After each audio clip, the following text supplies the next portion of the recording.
네, 여러분, 시어필 워십 오신 모든 분들 진심으로 환영합니다.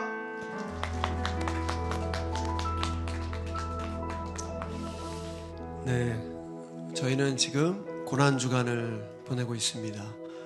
우리의 죄를 위해서 십자가를 지신 예수 그리스도, 인간의 몸으로 인간이 느낄 수 있는 모든 고통을 느끼고 감당하고 함께 하셨던, 우리와 함께 하셨던 우리의 죄를 위하여 십자가에 못 박혀 돌아가신 예수 그리스도와 함께 고난주간을 보내고 있습니다.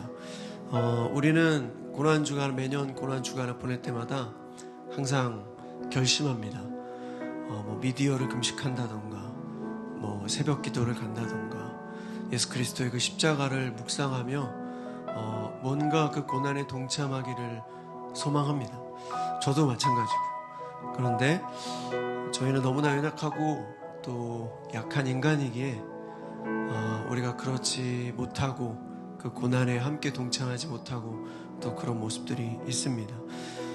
그런 모습들이 있을 때 정죄하고 내가 하나님을 믿는 사람 맞나? 이런 또 안 좋은 생각들이 분명 틈탈 수 있습니다. 하지만 그것은 하나님께 주신 생각이 아닙니다. 저희는 오직 예수 그리스도, 성령 하나님의 도우심으로 살아가고 있습니다. 우리의 결심, 우리의 능력으로 절대로 예수 그리스도의 고난을 우리가 100% 동참하기 쉽지 않습니다. 이 시간에 다 같이 기도했으면 좋겠습니다. 하나님, 예수 그리스도의 십자가의 고난을 함께 동참하길 소망했고 또 그렇게 나아가고 있지만 순간순간 제 자신이 주인 되었고 육신의 정욕, 안목의 정욕으로 살아왔습니다. 그 고난에 동참하지 못했던 저의 연약한 모습을 회개합니다. 예수 그리스도의 십자가의 보혈을 의지함으로 다시 한번 나의 모든 죄악을 회개하오니 하나님 용서하여 주시옵소서. 이 시간에 다 같이 우리 회개하며 나가도록 하겠습니다. 기도하시겠습니다. 사랑의 하나님, 지난 한 주간에 알고 지은 죄, 모르고 지은 모든 죄를 용서하여 주시옵소서. 예수 그리스도의 십자가의 보혈을 의지합니다. 이 고난 주간 고난에 동참하기에 소망했지만 육신의 정욕, 육신을 쫓아가다 지나간 나의 모든 삶을 용서하여 주시옵소서. 이 예배를 통하여 다시 한번 하나님께 나아가오니 십자가를 붙잡고 나아가게 하여 주시옵소서. 오직 예수 그리스도의 십자가를 의지하며 나아가오니 우리들이 지나간 모든 죄악을 용서하여 주시옵소서. 예수 그리스도의 십자가의 보혈을 의지하며 주님을 주시옵소서. 예배를 통하여 진심으로 하나님께 나아갈 수 있도록 주께서 함께하여 주시옵소서.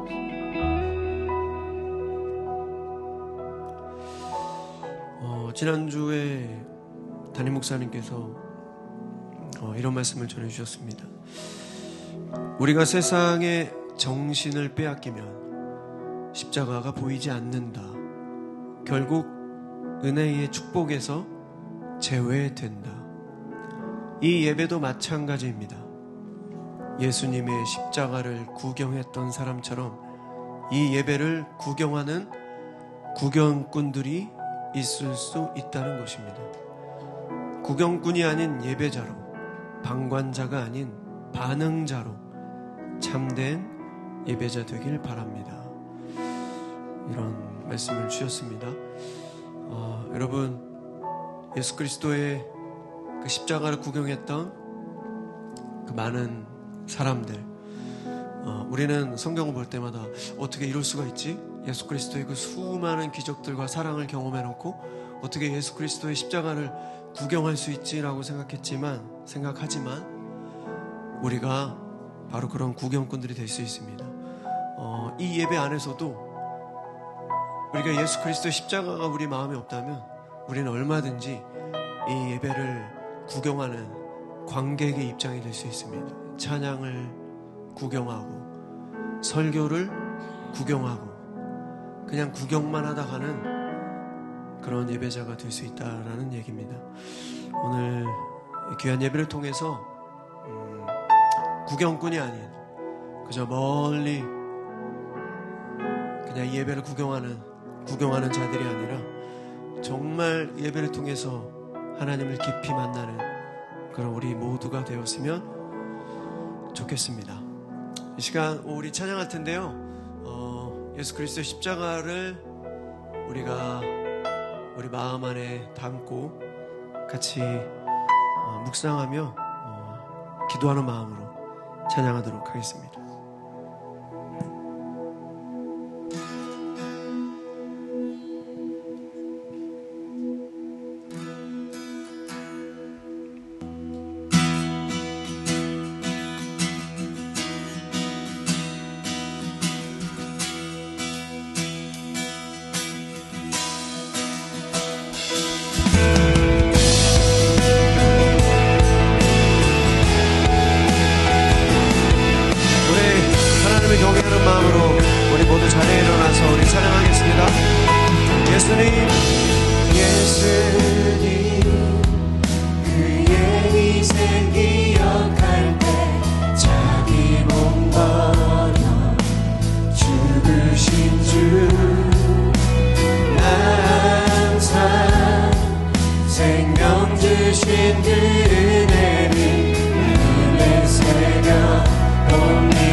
감사드리리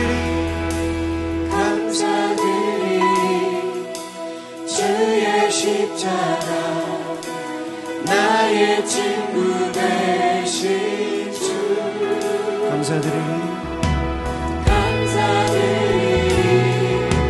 주의 십자가 나의 친구 되신 주 감사드리리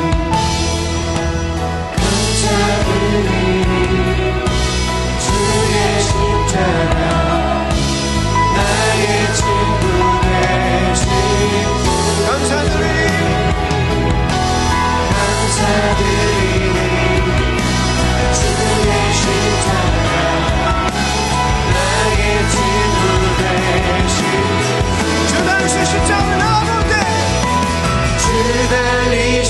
십자가를 내가 볼 때 주님의 답이 내 마음을 경솔케 해 주께 감사하며 내 생명 주께 드리 주 달리신 십자가를 내가 볼 때 주 달리신 십자가를 내가 볼 때 주님의 답이 내 마음을 경솔케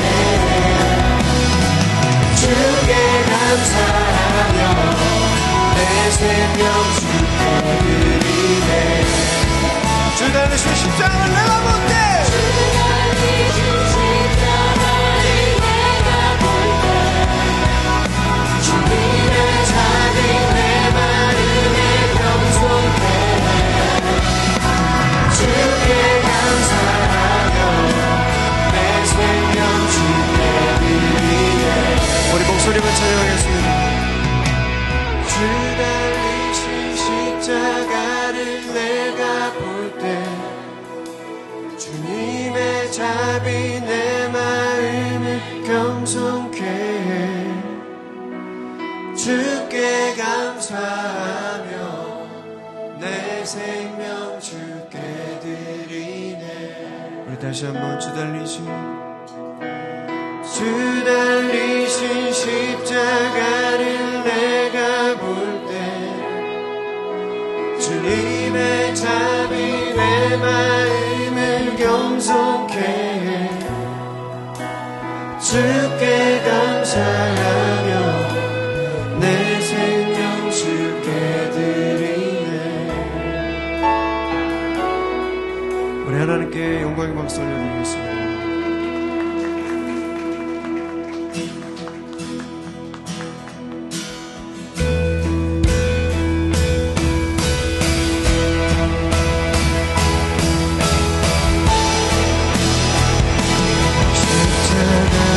십자가 내가 처음 볼 때에 나의 맘의 끝부터 사라져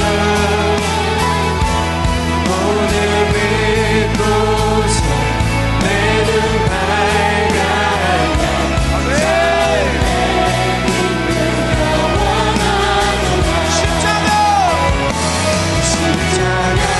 십자가 내가 처음 볼 때에 나의 맘의 끝부터 사라져 오늘 믿고서 내 눈 밝았네 참 내 기쁨 영원하도다 만왕의 왕 내 주께서 왜 고쳐가겠나 이 벌레 같은 날 위해 주 보혈을 흘렸네 주 십자가 못 막히는 속죄함 아닌가 그 긍휼함과 그 은혜 말할 수 없고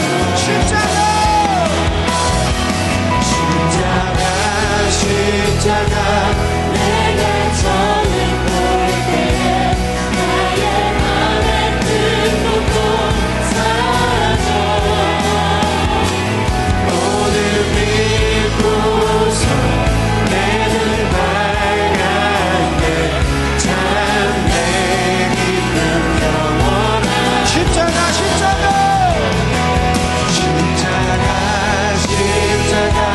내가 처음 볼 때에 나의 맘의 끝부터 사라져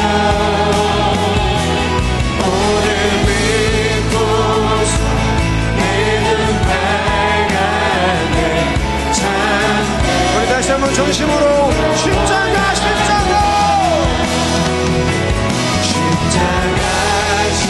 십자가 내가 처음 볼 때에 나의 맘의 큰 고통 사라져 오늘 믿고서 내 눈 밝았네 참내 믿는 영원하구나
십자가 내가 처음 볼 때에 나의 맘의 큰 고통 사라져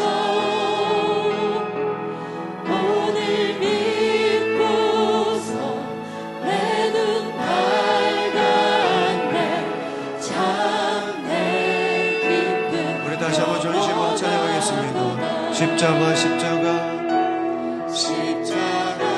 십자가 내가 처음 볼 때에 나의 맘의 큰 고통 사라져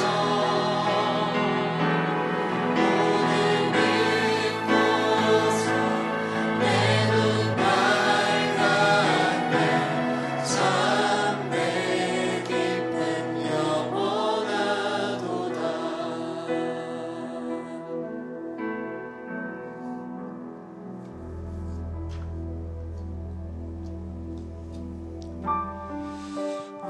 지난주에 담임 목사님께서 그 십자가에 대해서 우리에게 많은 말씀 대언해 주시면서 구레 사람 시몬에 대해서 말씀하셨습니다. 예수님께서 십자가를 지시고 가실 때 시골에 내려왔다가 자기는 전혀 생각지도 못한 의도치도 않았던 십자가를 대신 지게 되었습니다. 그러면서 목사님께서 얼마나 축복입니까? 자기는 생각지도 못했던, 원치 않았던 그런 예수 그리스도의 십자가를 하나님께서 대신 지게 했습니다. 얼마나 축복된 인생입니까? 이렇게 말씀하셨습니다. 저희 찬양팀이 기도하면서 올라오면서 예수님께서 우리에게 수요펠 워십 찬양팀이라는 십자가를 각자에게 지게 하셨습니다.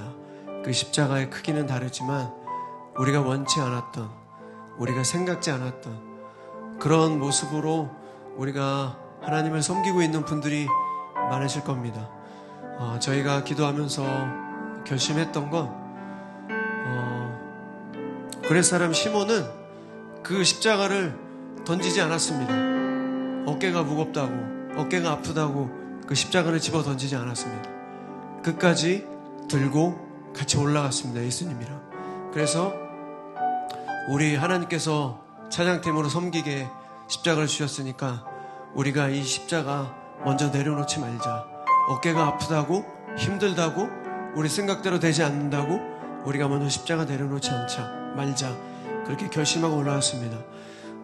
이 시간에 찬양 부르면서 각자에게 하나님께서 여러분에게 주신 십자가가 있을 것입니다. 그 십자가를 절대 마다하지 마십시오. 그리고 그 십자가를 예수님과 함께 우리는 끝까지 같이 동행하는 겁니다. 힘들 수 있습니다. 어깨 아플 수 있고요. 굉장히 주저앉아 버리고 싶을 때도 있습니다. 하지만 우리는 그럼에도 불구하고 끝까지 예수님과 함께 끝까지 동행하는 것입니다. 이제 우리 그런 마음으로 찬양하도록 하겠습니다.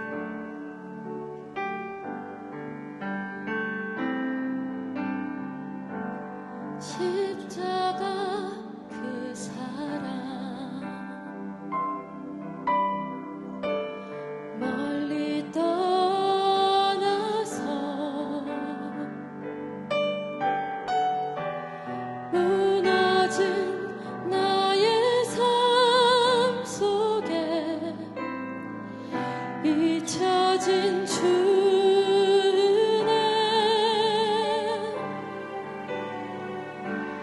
돌 같은 내 마음 어루만지사 다시 일으켜 세우신 주를 사랑합니다. 주 나를 구하시고 날 붙드시리. 나는 보배롭고 존귀한 주님의 자녀라.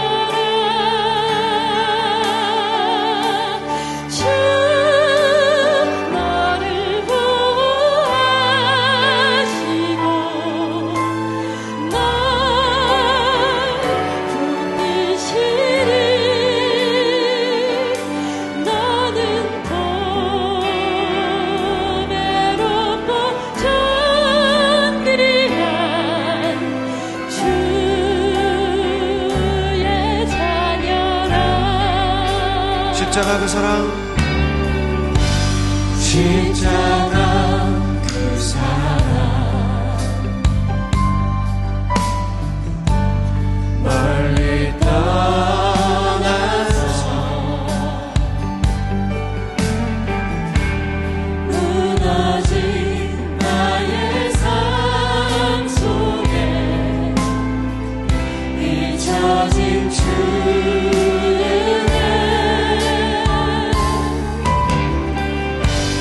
돌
말씀을 위해서 다시 한번 기도하겠습니다.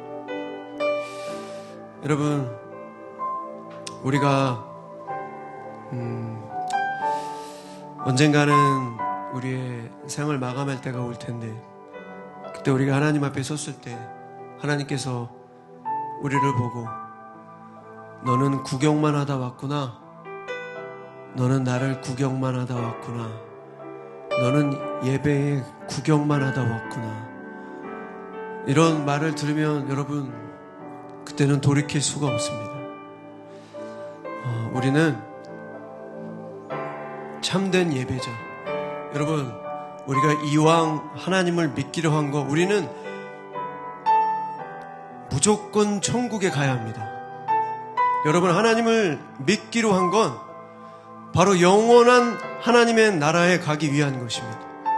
여러분, 우리가 하나님을 믿을 때 구경꾼 되지 않도록, 하나님께서 너는 누구냐, 넌 도대체 누구냐, 이런 얘기 듣지 않도록 우리가 정말 최선을 다해서 우리가 이 땅을 살아가는 동안 하나님을 찬양하고 하나님을 예배해야 될 것입니다. 이 시간 우리 다 같이 기도하실 때 하나님, 오늘도 말씀하여 주십시오. 주의 말씀이 우리 마음속 깊이 새겨지게 하여 주시옵소서. 우리 크게 기도하지 않아도 됩니다. 우리 다 같이 묵상함으로 우리 하나님 앞에 진정한 우리의 죄를 회개하고, 하나님, 절대로 구경꾼 되지 않게 해주십시오.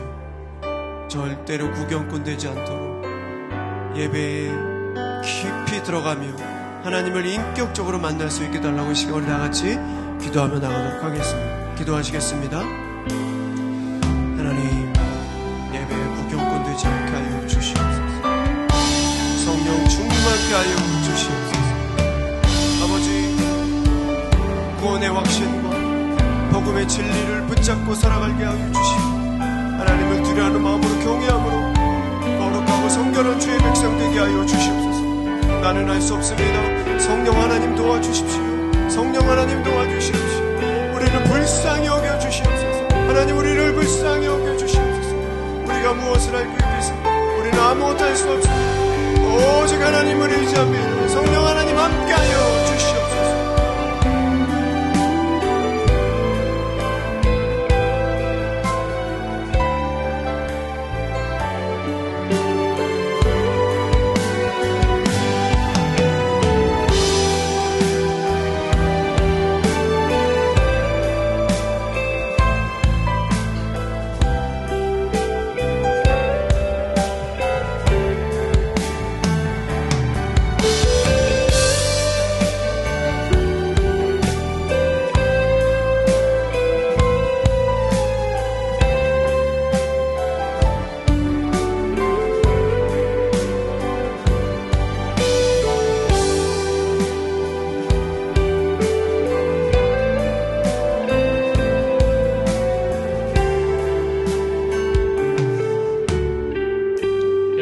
가지 더 같이 기도하겠습니다. 이 시간에 우리 잠잠하게 우리 기도하시면 좋겠는데요.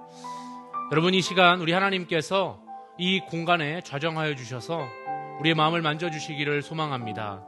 그런데 하나님께서 내 예배만 받는 것이 아니라 우리 이 수요 피러십 예배를 드리는 모든 예배자 한 사람도 빠짐없이 주님께서 역사해 주시고 함께 드려지는 예배가 되기를 소망합니다. 이 시간 옆에 계신 분들 누군지 몰라도 괜찮습니다. 하지만 하나님, 이 공간에 함께 예배드리는 우리 모두가 주님께 온전한 예배 드릴 수 있도록 인도하여 주시옵소서. 우리 같이 이 기도 제목 가지고 한 번 더 기도하도록 하겠습니다. 하나님 감사합니다. 주님 아버지, 우리가 주님 앞에 기도합니다. 주님 아버지, 주님 우리의 마음을 만져주시고 또 나 혼자만 주님께 예배드리는 것이 아니라 이 공간에 아버지, 우리 예배드리는 모든 수요 피러십 예배자들 한 사람 한 사람 마음속에 좌정하여 주시고 우리의 마음을 만져주시고 또 우리에게 말씀하여 주셔서 한 사람도 그냥 왔다 그냥 가는 사람 없도록 주님 인도해 주시고 우리 안에 주님 역사하여 주시고 예배를 받아 주시옵소서.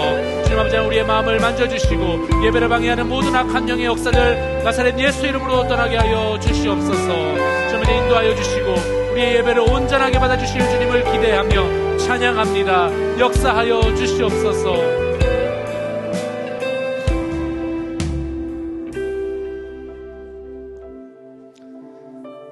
사랑하님 감사합니다. 오늘도 주님 앞에 우리가 예배합니다. 주님, 이 시간 우리의 마음이 주님께 향하기를 소망합니다. 우리의 삶 가운데서 우리의 시선이 흐트러져 있던 것들이 있다면 다시 한번 주님 바라볼 수 있도록 주님 인도하여 주시옵소서. 우리의 마음을 다시 주님께 향하게 하여 주시고 우리가 주님 앞에 나아갈 때 주님 받아주시고 또 주님께서 안아주시고 또 흠양하시는 귀한 예배 드릴 수 있도록 주님 인도하여 주시옵소서. 그렇게 하실 줄 믿고 감사드리며 살아계신 예수님의 이름으로 기도드립니다. 아멘. 네, 할렐루야. 오늘도 일주일 한가운데 우리 수요 피러십 오셔서 함께 예배드리는 모든 예배자들을 환영하고 축복합니다. 오늘은 창세기 15장 말씀 우리 함께 한번 볼 텐데요. 이 말씀이 21절이나 되기 때문에 제가 그 중에서 한 5구절만 좀 발췌해서 우리 함께 읽으면 좋겠습니다. 5구절만 좀 발췌했는데요. 함께 교독하시고 마지막 절은 합독하도록 하겠습니다.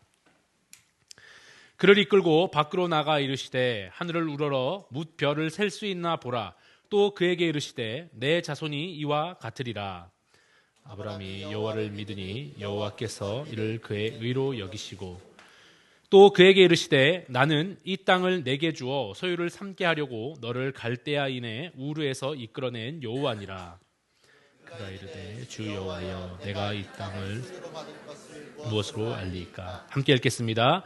여호와께서 그에게 이르시되 나를 위하여 3년 된 암소와 3년 된 암염소와 3년 된 수양과 3비둘기와 집비둘기 새끼를 가져올지니라. 아멘. 네, 여러분, 독일에 한 대형 슈퍼마켓 체인이 있습니다. 이 이름 말한다고 간접 광고가 되지 않을 거니까 왜 우리나라에 없기 때문에 그렇습니다. 이데카라는 독일의 슈퍼마켓 체인이 있는데요. 2015년 크리스마스를 맞아서 감동적인 광고 하나를 선보였습니다. 제가 그 영상을 좀 갖고 와서 틀고 싶었는데 우리 예배가 유튜브로 좀 송출이 되다 보니까 저작권에 걸려서 제가 그 영상을 갖고 오지는 못했고 영상의 내용을 한번 소개해 보려고 합니다. 이 광고는 앞에 나오는 이 노인의 이야기로 시작이 됩니다. 이 노인은 매년 크리스마스를 홀로 보냅니다. 자녀들이 있어요. 그래서 이 자녀들이 좀 많아요. 한 서너 명 되는데 이 자녀에게 매번 초대 메시지를 보내요. 그래서 전화하고 초대 메시지를 보내는데 돌아오는 대답은 늘 이번에 바빠서 못 갑니다, 아버지. 이런 대답뿐입니다. 그렇게 해마다 반복되는 약속 불이행 속에서 이 노인이 결국 가족과 함께하지 못한 채 외로운 명절을 매년 보내게 됩니다. 1년, 2년, 3년 계속 보내요. 그러던 어느 날 자녀들이 각각 아버지의 부고 소식을 듣게 됩니다. 아버지가 돌아가셨다는 소식을 듣게 되는 거죠. 슬픔에 잠긴 채 장례식을 위해서 이 고향집으로 돌아온 자녀들이 막 눈물을 흘리면서 만났는데 놀라운 장면을 마주하게 됩니다. 거기에는 살아있는 아버지가 저녁 만찬을 준비한 채 그들을 기다리고 있었던 겁니다. 그리고 아버지는 조용하게 말합니다. 야, 이렇게라도 하지 않았다면 내가 너희들을 어떻게 한 자리에 모을 수 있었겠냐, 이렇게 아버지가 말씀하십니다. 그제서야 이 자녀들이 아버지의 깊은 마음을 깨닫고 오랜만에 온 가족이 따뜻하고 행복한 크리스마스 식사를 나누게 됩니다. 이 광고는 공개되자마자 많은 사람들의 마음을 울리면서 전 세계적으로 큰 화제를 불러일으켰습니다. 그래서 2016년 칸 국제 광고제에서는 여러 부문에서 이 광고가 상을 수상하기도 했습니다. 지금도 여러분 유튜브에 가서 이데카라고 치면 나오거든요. 나중에 한번 집에 가셔서 한번 보세요. 굉장히 감동적인 광고입니다. 우리는 살아가면서 종종 바쁘다는 이유로, 피곤하다는 이유로 또 누군가의 약속을 미루거나 잊어버리고는 합니다. 하지만 방금 말씀드렸던 이 광고 속 노인의 경우처럼 그렇게 사소해 보이는 약속이 누군가에게는 1년 내내 기다려온 가장 소중한 시간이었을지도 모릅니다. 이 이데카의 감동적인 광고는 우리에게 조용하게 물어봅니다. 당신은 얼마나 약속을 지키고 있습니까? 그리고 또 이렇게 말하는 것 같습니다. 약속은 단순한 일정이 아니라 사랑을 전하는 방법이다. 꼭 이렇게 말하는 것 같습니다. 오늘 성경에서는요, 약속에 대한 내용이 하나 소개됩니다. 이 약속은 아주 보통의 약속이 아니라 아주 특별한 약속인데요. 약속 중에 약속이라고 할 수 있는 바로 언약입니다.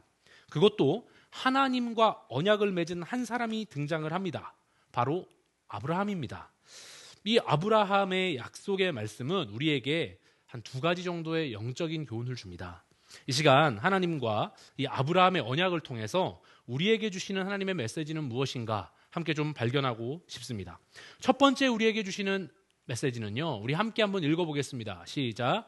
믿음으로 의롭게 여겨주시는 은혜. 네, 믿음으로 의롭게 여겨주시는 은혜라고 제가 한번 타이틀을 정해봤습니다. 우리 말씀 한 구절 읽겠습니다. 창세기 15장 1절인데요. 같이 한 목소리로 읽겠습니다. 이후에 여호와의 말씀이 환상 중에 아브라함에게 임하여 이르시되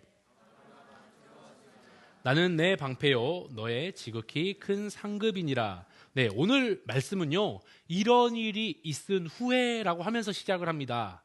여기서 이런 일은요, 지난주 수요 피러십 오셨던 분들은 기억하실 텐데 임순김 목사님께서 전해주셨던 이 롯을 구출하기 위한 전쟁 사건을 말합니다. 여러분, 이 전쟁 사건은 굉장히 대단한 모험이었습니다. 그런데요, 여러분 승리했잖아요. 근데 가만히 생각해 보면 그렇게 큰 모험을 감행하고 승리한 아브라함이 얻은 게 전혀 없어요. 애써 구출해온 사람들과 재산을 모두 이 소돔 왕한테 돌려줬고 아브라함 자신은 시로라기 하나 취한 게 없습니다. 그리고 무엇보다 그처럼 아꼈던 롯도 구해왔는데 결국에는 자신을 떠났습니다. 결국 그 큰 전쟁 결과 아브라함은 아무런 보상을 차지하지 못했다라는 겁니다. 그러한 아브라함에게 하나님께서 나타나셔서 내가 너의 보상이 되어줄게. 하나님 자신이 아브라함의 보상이 되어주시겠다, 이렇게 약속을 하시면서 시작이 됩니다. 여러분, 아브라함의 기분이 어땠을까요? 좋았을까요? 하나님 자신이 내가 너의 보상이 되어줄게. 좋았어야 될 것 같은데 사실 아브라함은 좀 떨떠름했습니다. 아브라함도 우리와 같은 사람이에요. 하나님이 내 보상이 되어주신다고? 돈이 남은 것도 아니고 사람이 남은 것도 아니고. 2절 말씀 우리가 한번 보겠습니다. 같이 한번 읽겠습니다. 시작. 아브라함이 이르되 주 여호와여 무엇을 내게 주시려 하나이까? 나는 자식이 없사오니 나의 상속자는 이 다메섹 사람 엘리에셀이니이다. 네, 아브라함이 이렇게 바로 묻죠. 하나님이 너의 보상이 되어줄게, 이 말을 들은 아브라함이 바로 이렇게 좀 불만 섞인 말투로 지금 이렇게 되물어봅니다. 내게 뭘 주신다고요? 저는 아직 자녀도 없는데요. 여기서 자녀가 없다라고 쓰였던 이 아랄이라는 단어는요, 하나님의 징벌로 자녀가 없는 경우에 쓰였던 단어입니다, 여러분. 그러니까 아브라함 당시의 사람들은요, 자식이 없는 건 하나님께 저주받았다, 형벌을 받았다, 이렇게 인식하고 있었거든요. 그러니까 아브라함 역시도 그런 마음으로 좀 생각하고 있었다라는 겁니다. 사실 아브라함은요, 이전에 야, 네가 본토 친척 아비집 떠나서 약속의 땅으로, 내가 지시할 땅으로 가라, 이렇게 얘기했을 때요, 그 당시에 자녀에 대한 약속도 분명히 받았어요. 자손에 대한 약속을 받았습니다. 그런데 아직까지 자녀가 없는 것에 대해서 아브라함이 지금 답답한 마음을 가지고 있었던 겁니다. 더욱이 상속자라고 생각하지 하면서 지금 찾아왔던 사람이 누구냐면 롯입니다. 아들이 없으니까 내 상속자를 롯을 좀 세우면 되겠지. 아꼈던 조카거든요. 근데 이 아꼈던 조카마저 자신을 떠나버려요. 그러니까 아브라함은 지금 후사에 대한 걱정이 더욱 크게 다가온 겁니다. 그래서 아브라함이 생각했던 차선책이 누구냐면 믿을 만한 종 중에 하나였던 엘리에셀입니다. 이 사람을 상속자로 자기 마음속에 내정해 뒀던 거예요. 우리 15장 3절 말씀 같이 읽겠습니다. 시작. 아브라함이 또 이르되 내게 씨를 주지 아니하셨으니 내 집에서 갈린 자가 내 상속자가 될 것이니이다. 네, 당시 고대 사회에서는요, 자식이 없을 때 양자를 들여서 양부모의 노후를 책임지게 했습니다. 노후를 돌보게 했어요. 또 모든 재산을 소유하도록 하는 그런 제도가 있었는데 아브라함이 당시 나이가 많았습니다. 그래서 슬슬 지금 노후가 굉장히 걱정되기 시작하던 그런 타이밍입니다. 그래서 아브라함 마음속에는 되도록이면 빨리 상속자를 좀 정하고 싶었던 조급한 마음을 가지고 있었던 때였습니다. 그런데 4절 말씀을 이어서 한번 보겠습니다. 같이 읽겠습니다. 시작. 여호와의 말씀이 그에게 임하여 이르시되 그 사람이 내 상속자가 아니라 내 몸에서 날 자가 내 상속자가 되리라 하시고. 여러분, 그런 하나님께서 어떻게 말씀하세요? 아브라함에게 아니야, 그 엘리에셀은 네 상속자가 아니다, 이렇게 말씀하세요. 여기서 아니라는 표현은요, 단순한 그냥 설명이나 설득이 아닙니다. 이 원어를 보면 확실하게 단정짓고 못 박는 그런 강한 어조입니다. 그러니까 하나님께서 엘리에셀이 아니라 네 몸에서 날 자, 그러니까 네 몸에서 태어날 자가 상속자가 될 거다라고 확실하게 말씀하셨다라는 거예요. 여러분, 이 말씀은요, 단순히 가능성이 아니라 확실한 약속이고 아브라함의 육체적인 자손이 반드시 태어날 거다라고 하나님께서 강조하신 말씀입니다. 그럼 여기서 좀 생각해 볼 수 있는 것이 뭐냐면, 왜 엘리에셀이 상속자가 될 수 없었던 걸까요? 엘리에셀에게 어떤 결격 사유가 있어서 그랬던 것일까요? 그렇지 않습니다. 문제는 엘리에셀에게 있는 게 아니라 하나님께서 이미 아브라함에게 주셨던 약속에 있습니다. 앞서서 제가 언급한 대로 하나님께서는 약속의 땅으로 가라 지시할 때요, 이미 자손에 대한 약속을 하셨어요. 그리고 그 약속을 하셨기 때문에 결코 그 약속을 번복하거나 바꾸시는 분이 아니시기 때문에 엘리에셀이 상속자가 될 수 없다 말씀하신 겁니다. 자, 이제 장면이 좀 바뀌어요. 하나님께서 아브라함을 이끌고 밖으로 이제 나가가지고 하늘을 바라보게 하십니다. 야, 쳐다봐라, 하늘을 좀 쳐다봐라, 이렇게 말씀하시는데 여기서 사용된 히브리어 나바트란 단어가 있습니다. 이건 그냥 지나가다가 그냥 힐끔 쳐다봐라, 이런 말이 아니고 주의 깊게, 아주 이렇게 주의 깊게 주시하여서 바라봐라, 이런 의미를 가지고 있습니다. 그러니까 하나님께서는 아브라함에게 주의 깊게 하늘에 있는 별들의 숫자를 한번 세어봐라, 이렇게 말씀하신 거예요. 아브라함이요, 그럼 하나님 말씀하셨으니까 주의 깊게 숫자를 세어봤겠죠? 근데 세다가 포기했을 겁니다. 왜요? 별의 숫자가 너무 많았기 때문에 그렇습니다. 그러니까 숫자 세는 게 애초에 불가능했습니다. 여러분, 지금 서울 하늘에서야 별을 한번 세봐라 그러면 한 3개 있네요, 4개 있네요, 이러겠지만 그 당시에는 가로등도 없고 아무것도 없고 정말 지금보다 훨씬 더 대기오염도 덜할 때 아닙니까? 그거 얼마나 많은 별들이 있었겠습니까? 그러니까 하나님께, 그때 하나님께서 이렇게 말씀하시는 거예요. 네 자손이 이와 같을 것이다. 그러니까 이처럼 셀 수 없는 별처럼 번성한 자손을 너에게 줄게 라고 약속하신 겁니다. 그리고 그 자손이 양자나 대리 상속자가 아니라 아브라함 자신의 몸에서 태어난 이 아들을 통해서 그 자손이 이어질 거다라고 분명하게 약속하시고 말씀하셨다라는 거예요. 이 약속을 들은 아브라함이 어떻게 반응했겠습니까? 우리 6절 말씀 같이 읽겠습니다. 시작. 아브라함이 여호와를 믿으니 여호와께서 이를 그의 의로 여기시고. 네, 여러분, 굉장히 놀랍게도 아브라함이 여호와를 어떻게 했대요? 믿었대요. 여러분, 여기서 믿었다는 말은 히브리어로 여러분 아주 잘 아는 단어입니다. 무엇일까요? 아멘입니다. 여러분, 아멘, 진실로 그렇습니다. 아브라함이요, 아멘으로 지금 화답했다는 겁니다. 확신하면서 고백한 거예요.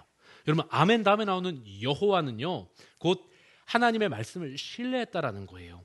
다시 말해서 아브라함이 하나님의 말씀을 그냥 단순하게 들었다, 그럴 수도 있지, 이게 아니라 그 말씀을 진실로 믿고 의지했다라는 겁니다. 여러분, 이 사실이 왜 놀랍냐면요. 뭐 믿은 거 믿을 수 있지. 근데 그런 게 아닙니다. 왜냐하면 사실 이때 아브람과 사레는 이미 나이가 많아서 자녀를 생산하는 게 현실적으로 불가능한 상태였습니다. 생물학적인 어떤 그런 지금 출산을 할 수 없는 상황이었다라는 거예요. 더욱이 하나님께 자손의 약속을 받고 나서 지시할 땅으로 가라 했잖아요. 근데 여기서 그 기간을 좀 추산해 보면요, 학자들이 5년에서 10년 정도 지났을 거라고 추산을 합니다. 그러니까 주신다고 했는데 5년 동안 없었던 거예요. 최소 5년 동안 없었고, 길면 한 10년 동안 자손 생긴다며 왜 안 생겨? 이런 상황인 거예요. 그래서 여러분, 지금 아브라함이 법적으로 대리상속자나 좀 세워야 되겠다, 이런 생각을 충분히 할 수 있었던 거죠. 이때 하나님께서 다시 한번 아니야, 네 몸에서 태어난 아들을 통해서 내가 자손을 줄 거야, 무수한 자손이 생겨나게 할 거야, 약속을 주신 겁니다. 여러분, 그래서 아브라함이 지금 이런 상황에서 하나님의 말씀을 믿었기 때문에 제가 놀랍다라고 표현한 겁니다. 여러분, 사도 바울이요, 로마서 4장 18절에서 이 장면을 회상하면서 뭐라고 표현했냐면 바랄 수 없는 중에 바라고 믿었다라고 말씀합니다. 이건 현실적으로 전혀 가능하지 않은 상황에서 오직 하나님의 말씀을 따라서 믿음으로 반응했다라는 뜻입니다. 그리고 히브리서 11장 11절 이 믿음장에서는요, 이 사라의 상태를 이렇게 묘사합니다. 사라 자신도 단산하였으므로 잉태할 수 없는 몸이었다. 그리고 12절에서는 죽은 자와 같은 한 사람으로 말미암아 하늘의 별과 같이 또 바닷가의 모래와 같이 많은 후손들이 생겨났다. 죽은 자와 같은 몸이다, 이렇게 표현한단 말이에요. 그러니까 더 이상 이제 잉태할 수 없는 몸이다, 이거죠. 그러니까 이런 상태에서 이럼에도 불구하고 하나님을 믿었다라는 겁니다. 자신들의 몸 상태를 누구보다 아브라함이 잘 알고 있었겠죠. 그래서 여러분, 이런 상황에서 믿었다는 게 아브라함의 아주 놀라운 점입니다. 여러분, 하나님께서는 이 믿음을 보시고 어떻게 반응하시냐? 아브라함의 믿음을 아까 6절에서 읽었는데요, 의로 여기셨다, 이렇게 말씀하거든요.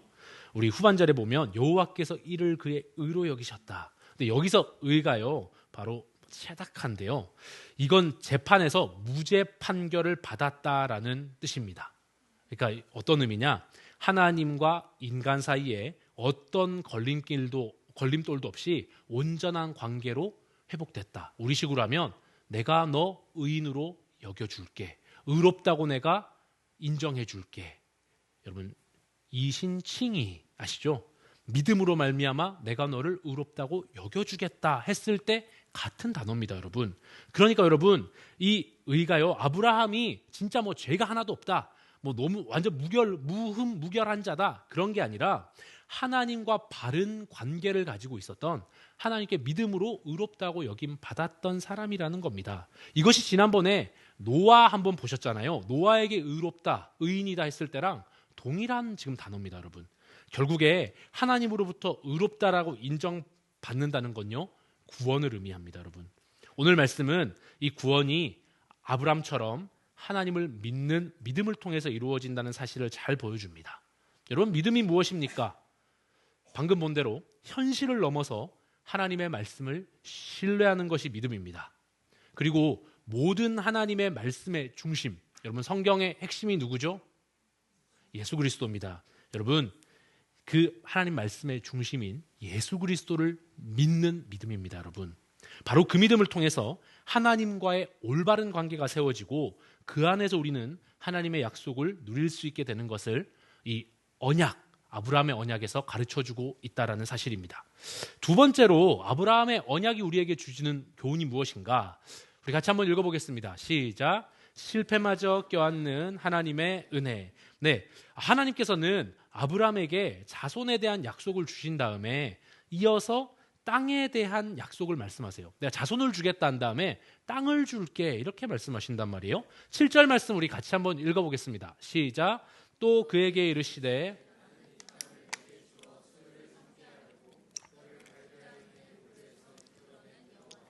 네, 이 구절에서 하나님은 먼저 자기 자신을 소개하세요. 그러면서 말씀하시는데 나는 여호와다, 난 야훼다, 이렇게 얘기하거든요. 개역개정 성경, 우리말 성경에는요, 이 표현이 문장 맨 뒤에 있습니다. 보면 나는 여호와니라 뭐 이렇게 얘기하죠. 근데 여러분 원문에서는요, 문장 맨 앞에 있습니다. 나는 여호와다 하고 시작합니다.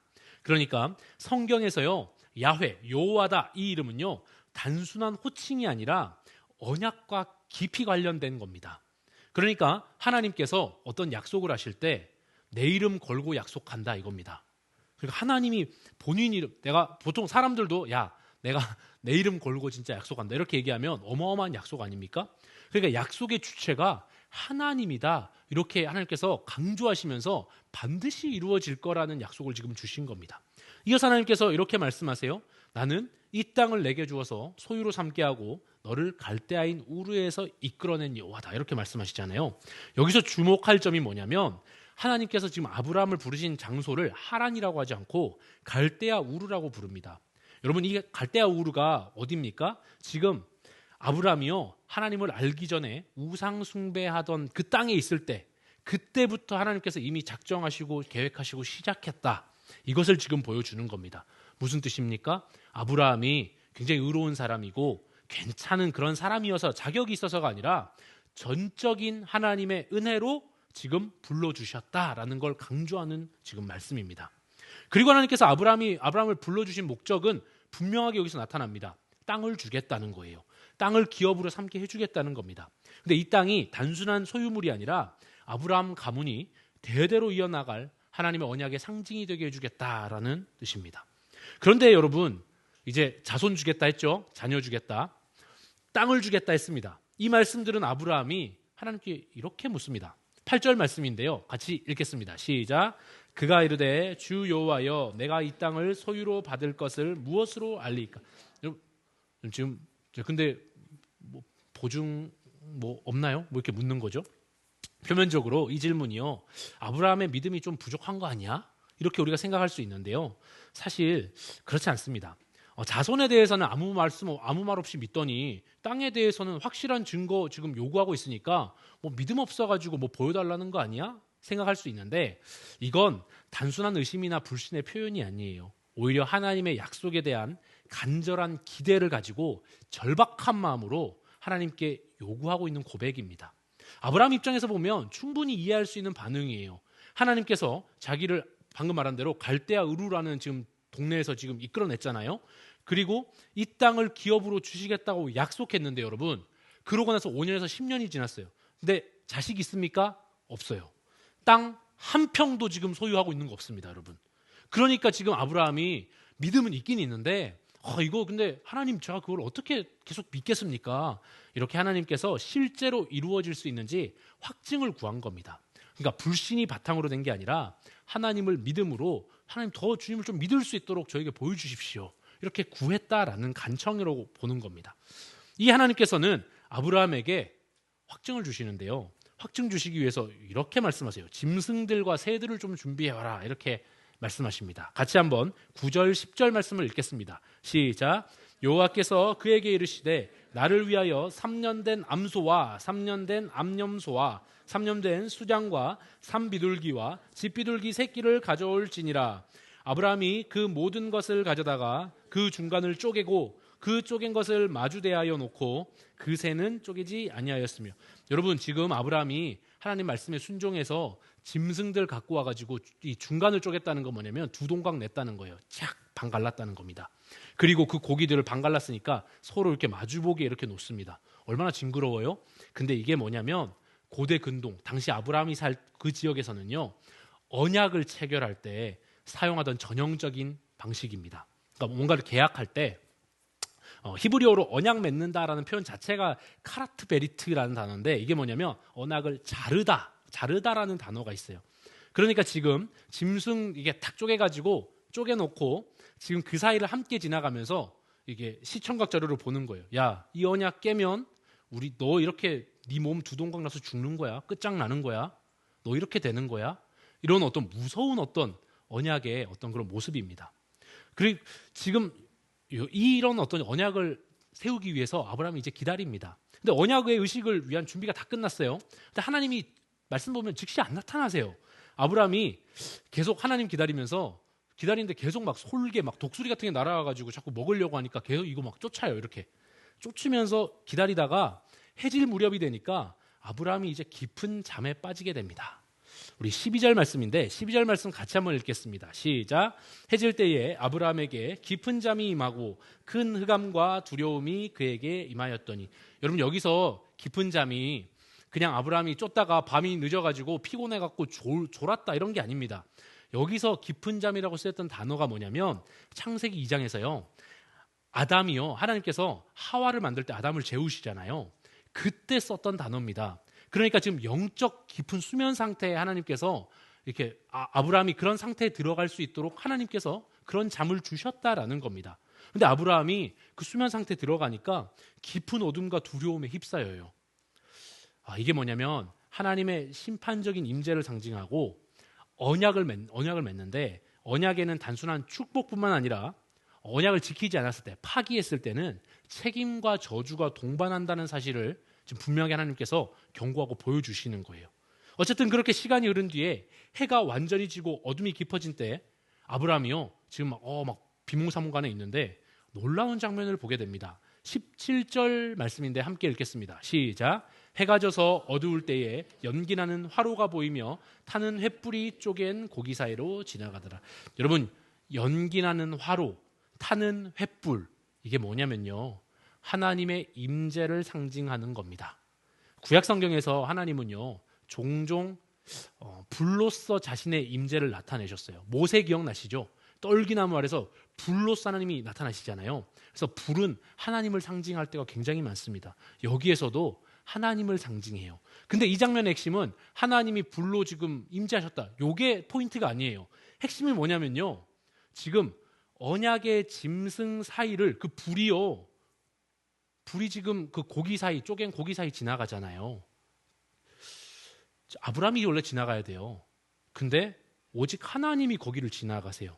이게 진짜 특별하고 충격적인 장면입니다. 왜 그러냐면 고대 언약 관습에 따르면요. 당시에 언약을 이렇게 맺을 때 언약 맺는 두 사람이 함께 이제 거기를 지나가면서 언약을 맺습니다. 혹은요. 상대방이 만약에 하위자잖아요. 나보다 좀 낮은 사람이에요. 그러면 하위자가 거기에 혼자서 들어가서 지금 걷는 거예요. 걸으면서 조건 지키겠습니다. 맹세하고 그 사이 지나가는 게 일반적이었어요. 근데 이 장면에서요. 아브라함은 보고 있고 지켜보고 있는데 하나님이 그 쪼갠 고기 사이를 지나가고 있다라는 거예요. 하나님이 상위자시잖아요. 당연히. 하나님이 하위자가 하는 것처럼 그 사이를 지나가고 있다는 게 굉장히 충격적인 겁니다. 여러분 이게 무슨 뜻일까요? 지금 언약이라는 건 아까 말씀드렸잖아요. 지키지 않으면 이 동물들처럼 찢겨 죽겠다. 찢겨 죽는 거야. 이렇게 하는 거잖아요. 그러면 하나님께서 내가 이 언약 안 지키면 나도 이 짐승들처럼 찢겨 죽을 거야. 이렇게 지금 하나님께서 모양이 된다는 겁니까? 도대체 하나님께서 대체 왜 이런 일을 하신 걸까요? 여러분 이것은요. 곧 하나님께서요. 이 언약에 모든 책임을 지시겠다는 선언입니다. 그러니까 이 언약이 파괴될 경우에 내가 그 책임을 지겠다. 내가 찢기고 죽겠다. 이런 어떤 죽음을 건 맹세를 우리 하나님께서 하셨다라는 겁니다. 더 나아가서 이것은 단지 내가 이 약속 지키겠다는 정도의 선언이 아니라 네가 그러니까 아브라함이죠. 아브라함 네가 혹은 네 자손이 실패하고 이 언약을 파기하더라도 그 실패의 대가까지 내가 감당해 줄 거다. 이렇게 일방적이고 은혜로운 언약의 선포입니다, 여러분. 이게 무슨 말인지 잘 이해가 좀 안 되실 텐데 계속 한번 들어보시죠. 여러분 성경은요. 언약이 파기됐을 때요. 그 대가로 죽음을 말합니다. 방금 아까 전에 파기되면 동물 쪼개진 것처럼 죽는다고 했죠.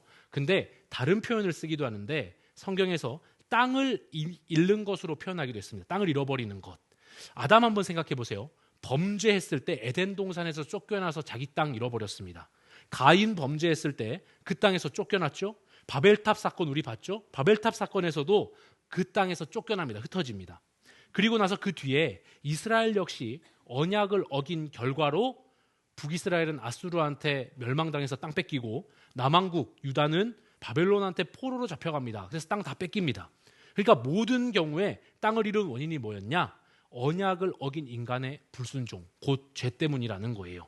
그러니까 지금 이 언약이 뭡니까? 하나님 말씀에 순종하면 내가 너에게 자손 주고 땅 줄게 이거잖아요. 너에게 이런 것들을 줄게. 하지만 네가 불순종하고 이걸 파기하면 너에게는 파멸이 있어. 심판이 있을 거야. 지금 이걸 얘기하는데 하나님께서 지금 여기에서 내 모든 대가까지 네가 실패하더라도 내가 그것들에 대해서 내가 대가를 치를 거야. 내가 책임질 거야. 이렇게 하셨다라는 거예요.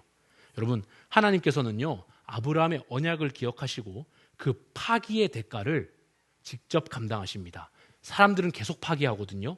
그런데 그 파기의 대가를 직접 감당하시는 결정판이 뭐냐? 실제로 아브라함 때부터 한 약 2000년 정도 지난 다음에 예수 그리스도를 이 땅에 보내셔서 십자가에서 죽게 하십니다. 그죠? 언약을 파기하면 죽음이다. 그 죽음을 누가 대신하신 겁니까? 예수님께서 동물이 쪼개져서 죽는 것처럼 그 대가를 예수님께서 지불하셨다라는 겁니다. 하나님께서는 자신의 백성을 구원하고 하나님의 나라를 완성시키기 위해서 아브라함의 자손으로 오신 예수 그리스도를 통해서 하늘의 별과 같은 많은 영적 자손을 얻게 하셨습니다. 여러분, 이처럼 십자가는요, 우리가 깨워버린 언약의 책임을 인간이 아니라 하나님께서 감당하신 사건입니다. 여러분, 결국 하나님께서는 이렇게 말씀하시는 거예요. 야, 너희가 실패할 걸 내가 이미 안다. 그러나 내가 너희 대신 피 흘려서 이 언약을 완성할 거야. 아브라함의 언약에는요, 우리의 연약함과 실패까지도 껴안으시는 하나님의 놀라운 은혜가 담겨 있습니다. 여러분, 우리 인간은요, 신실하지 못하지만 하나님은 언제나 신실하시고 자신의 피를 흘리기까지 약속을 이루시는 분입니다. 제가 이 말씀 준비하면서 진짜 놀랬던 부분이 뭔지 아세요? 말씀을 준비하는데 뭐가 자꾸 안 되는 거예요. 왜 그러냐면, 그래서 하나님은 보세요. 아브라함은 언약을 지키면 땅도 얻고 자손도 얻잖아요. 그렇죠? 얻는 게 있어요. 근데 하나님은요, 이 언약을 통해서 얻는 게 무엇이죠? 제가 그걸 찾으려고 한참을 찾았어요. 정말 며칠 동안 찾았습니다. 뭘 얻죠? 하나님은요, 우리에게 한없이 베풀어 주십니다. 하나님은 이걸 통해서 우리가 순종한다고 해서 하나님이 무엇을 얻으십니까, 여러분? 네. 오롯이 우리를, 인간을 위한 언약이라는 거예요. 제가 여기에서 너무 놀랐습니다. 네. 우리는 그러면 언약을 지키면 양쪽 다 얻는 게 있어야 되는 거 아닙니까? 하나님은 애초부터 우리 인간을 위해서 순종하면 복 주시고, 그 복 받는 걸로 인해서 하나님 기뻐하시고, 여러분, 오롯이 우리를 위한 은혜의 언약이었다, 이런 생각을 좀 하게 됐습니다. 제가 말씀을 이제 정리합니다. 여러분, 오늘날 아까 전에 처음에 제가 그 광고 얘기하면서 시작했는데요, 우리는 깨진 약속이 넘쳐나는 그런 시대에서 살아가고 있습니다. 진실한 의사소통과 실제적인 헌신이라는 아주 섬세하고도 깨지기 쉬운 연결망이 우리를 이어주고 있는 거죠. 그런데 여러분, 이러한 관계망에 어느 한 부분이라도 좀 결함이 생기면, 약속이 깨지면 그 위에 놓인 신뢰는 너무 쉽게 무너지고 맙니다. 여러분, 인간의 약속이 끊어지고 반복적으로 실망스러운 순간을 우리에게 얼마나 많이 찾아옵니까? 약속했는데 안 지키고, 정말 나 배신하지 않을게, 배신하고, 얼마나 많습니까? 그런데 여러분, 하나님께서는 약속하시고 끝까지 지키시는 분이십니다. 하나님은 인간처럼 관계가 무너지고 파기되도록 내버려 두시지 않습니다. 왜냐하면 하나님의 존재 자체가 언약적이시기 때문입니다. 무슨 말이냐? 성부, 성자, 성령, 이 삼위일체 하나님은요, 서로 간에 끝없는 헌신과 사랑을 베푸시는 분들이에요. 그 삼위 하나님의 관계는요, 우리로 하여금 진짜 참된 관계가 무엇인지 깨닫게 해줍니다. 여러분, 하나님은요, 우리 인간을 삼위 하나님의 형상대로 창조하셨다고 성경은 기록합니다. 그래서 우리는 본성상 혼자 존재할 수 없는 관계적이고 상호 의존적인 존재로 지음받았다라는 거예요.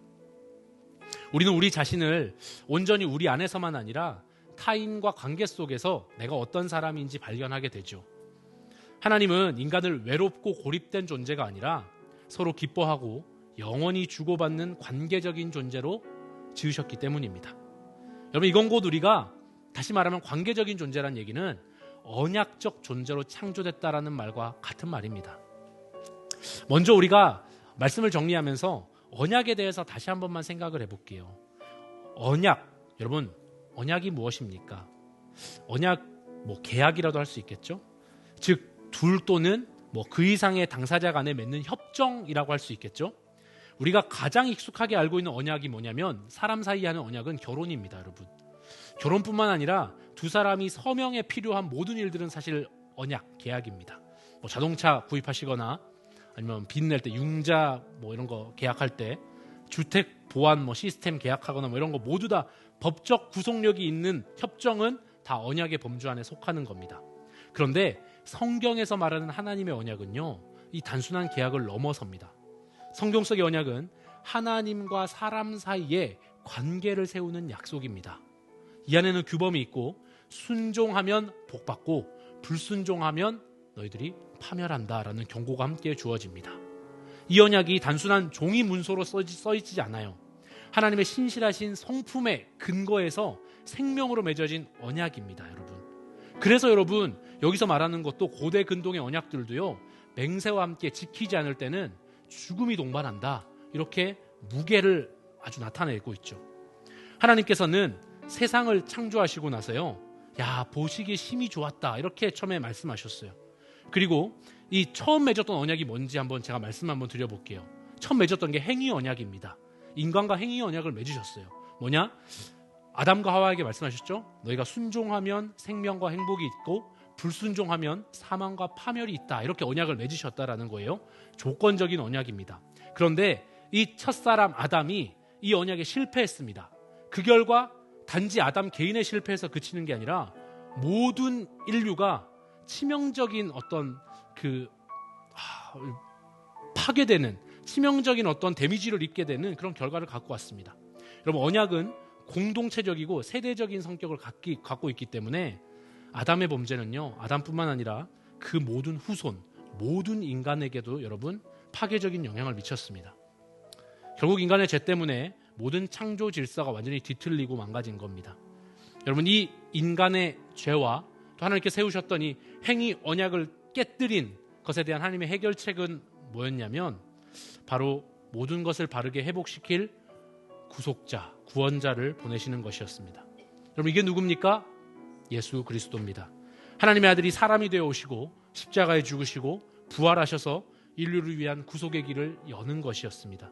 여러분, 이 은혜 언약이 이제 행위 언약이 깨졌잖아요. 그 다음에 하나님이 바로 갖고 오는 게 있습니다. 행위 언약이 깨지니까 은혜 언약을 세우십니다. 이 중심에 뭐가 있냐? 창세기 3장 15절, 여자의 후손에 대한 언약을 바로 주십니다. 우리 같이 한번 읽겠습니다. 시작. 내가 너로 여자와 원수가 되게 하고 내 후손도 여자의 후손과 원수가 되게 하리니.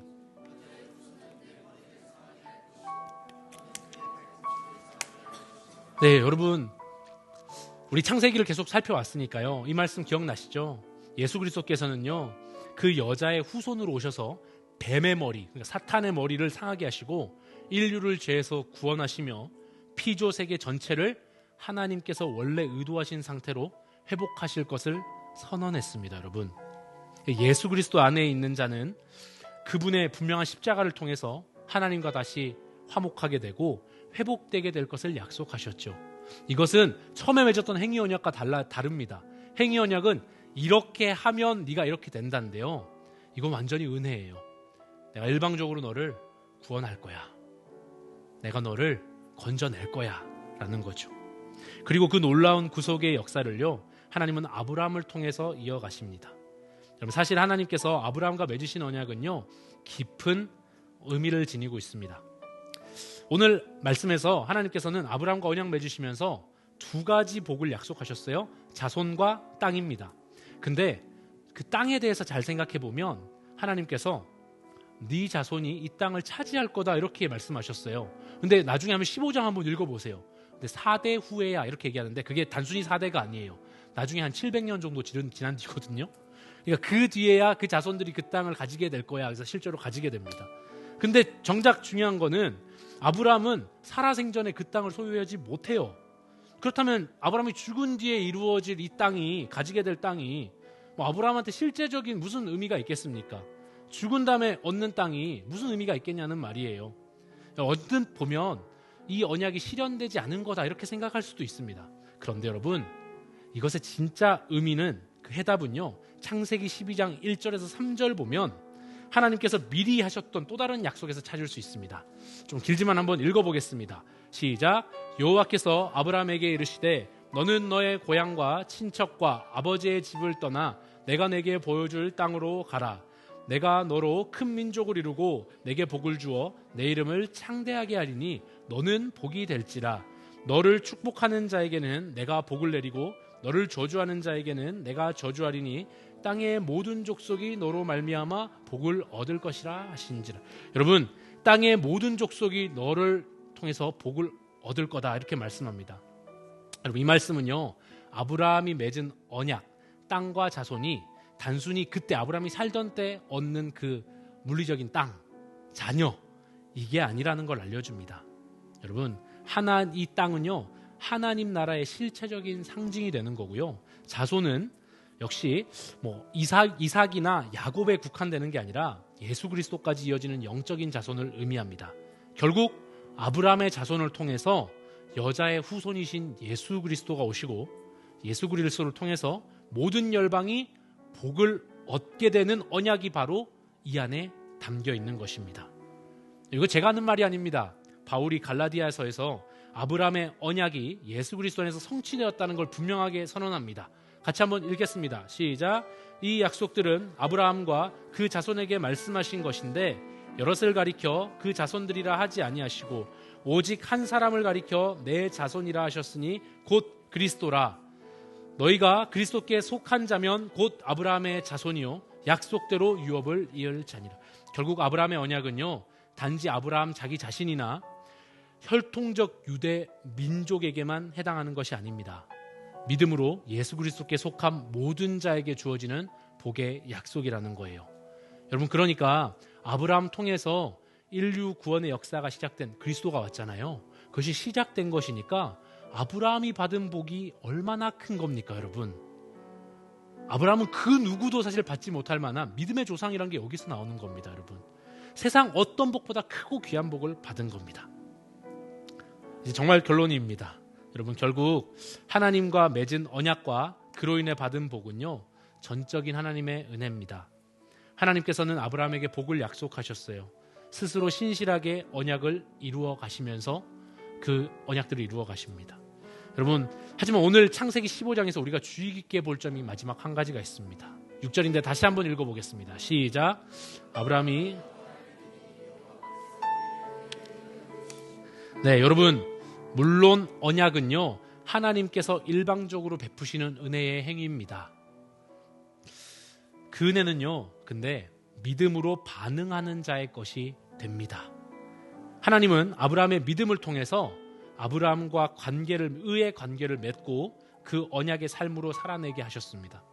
여러분, 하나님의 언약은 사랑의 표현이고 그 사랑은 십자가에서 분명히 드러났습니다. 여러분, 이제 우리에게 선택이 주어졌습니다.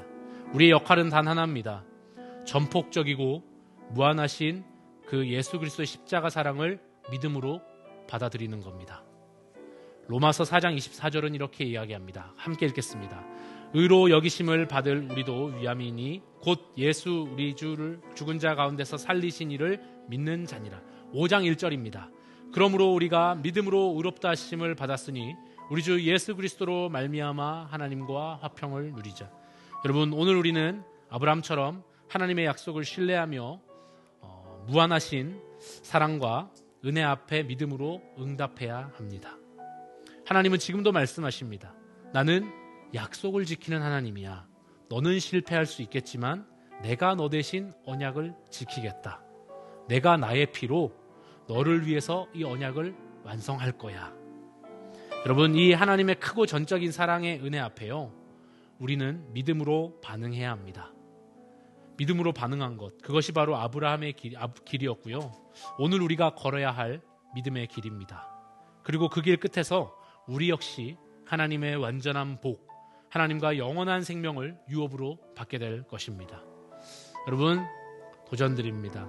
하나님께서 이 모든 것들을 해두셨습니다. 우리는 계속해서 죄를 짓고요. 계속해서 무너집니다.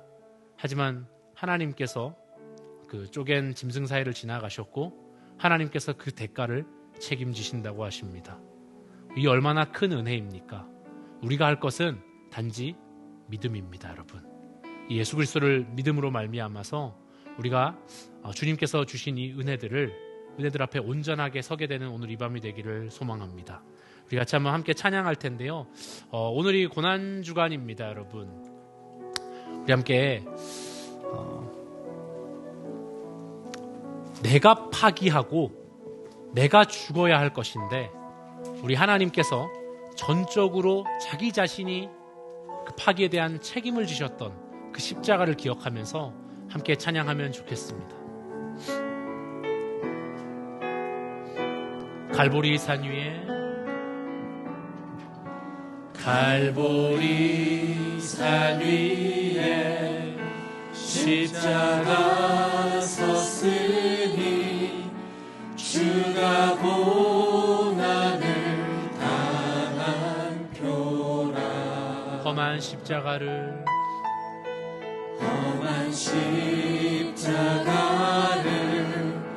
내가 사랑함은 주가 보혈을 흘리밀세. 최후 승리를 얻기까지 주의 십자가 사랑하리. 난 멸류관 받기까지 험한 십자가 붙들겠네. 열시함을 받은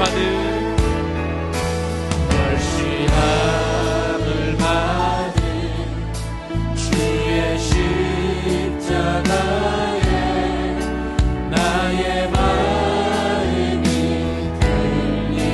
들리도다. 귀한 어린 양이 영광 다 버리고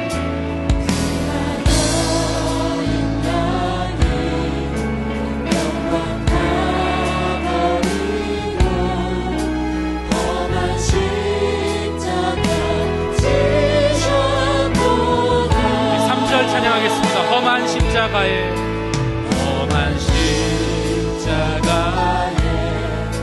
주가 흘린 피를 믿는 마음으로 바라보니 나를 용서하고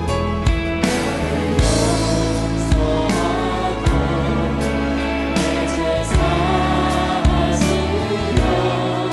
주가 흘리신 보혈일세. 최후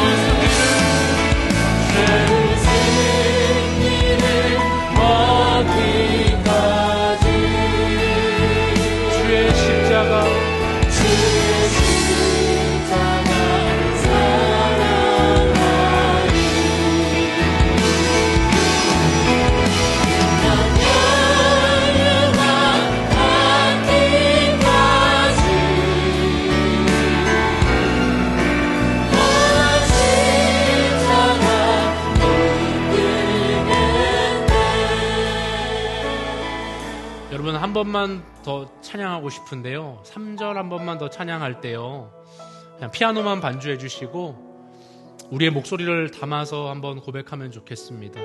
여러분 이 가사가 오늘의 말씀을 떠오르게 합니다. 여러분 험한 십자가에 달려야 할 건 나였습니다. 제단에서요 언약을 파기해서 쪼개져서 죽어야 할 것은 나였습니다. 여러분 우리 마음을 담아서 3절 한번 같이 고백하겠습니다. 험한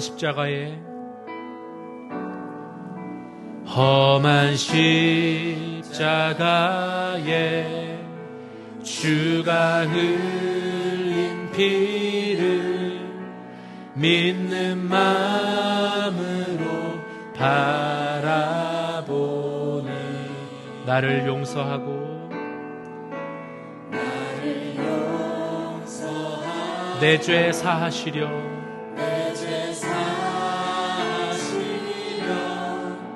주가 흘리신 보혈일세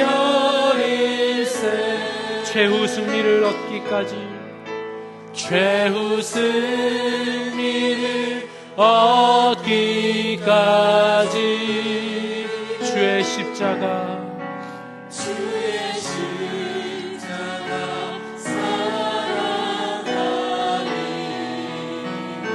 빛남 연류가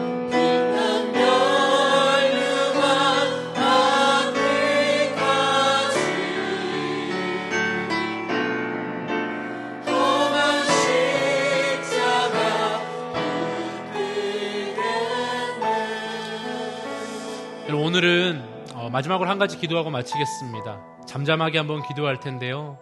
여러분 주님께서 우리에게 베풀어 주신 은혜와 사랑을 한번 묵상하면서 기도하면 좋겠습니다.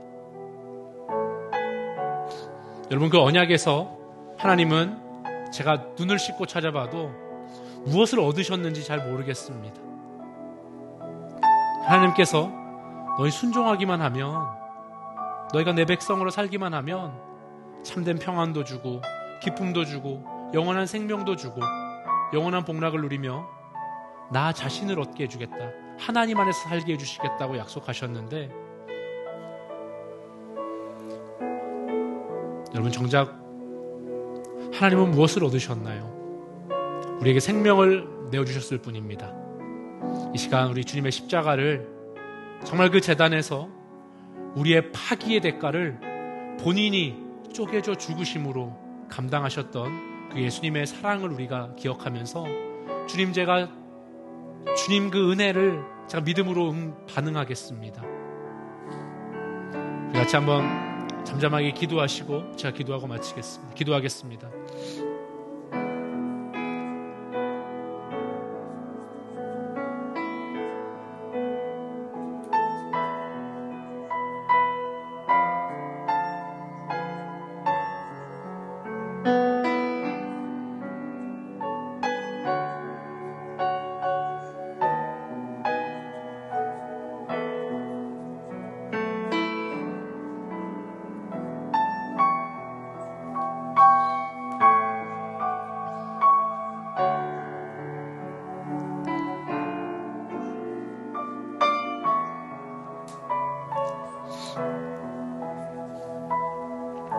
사랑하는 하나님 감사합니다.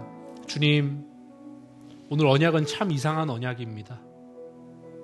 주님은 얻는 것이 없고 오직 오롯이 우리에게 은혜만 베풀어 주신 언약입니다. 우리의 파기의 대가까지 주님께서 죽으심으로 안아주시겠다 약속하시고 실제로 그렇게 2000여 년 후에 이루어 주셨던 그 주님의 사랑을 기억합니다. 주님, 이제 그 사랑을 우리가 믿음으로 바라보고 반응하기를 소망합니다. 그리고 이제 주님, 제가 주님의 십자가를 달게 지고 가기를 소망합니다. 주님, 우리에게 그런 믿음을 허락하여 주시옵소서. 주님, 주님의 사랑의 관계 안에 들어가서 주님께서 기뻐하시는 일을 감당하고 주님께서 맡기신 일들을 우리가 기쁨으로 감당할 수 있는 우리 모든 수요 피로십 예배자 될 수 있도록 주님 인도하여 주시옵소서. 이제는 우리 주 예수 그리스도의 은혜와 아버지 하나님의 크신 사랑과 성령 하나님의 내주 교통하심의 은혜가 파기의 대가까지 감당하시고 또 죽기까지 우리를 사랑하셔서 은혜를 베풀어 주신 하나님의 놀라운 사랑을 깨닫고 또 이제 믿음으로 반응하여 주님 기뻐하시는 삶을 기꺼이 살아가겠노라. 주님의 십자가를 기쁨으로 달게 지겠노라 감당 우리가 소망하며 또 고백하는 모든 피러십 예배자 머리 위에 영원히 함께 계시기를 간절히 축원하옵나이다. 아멘.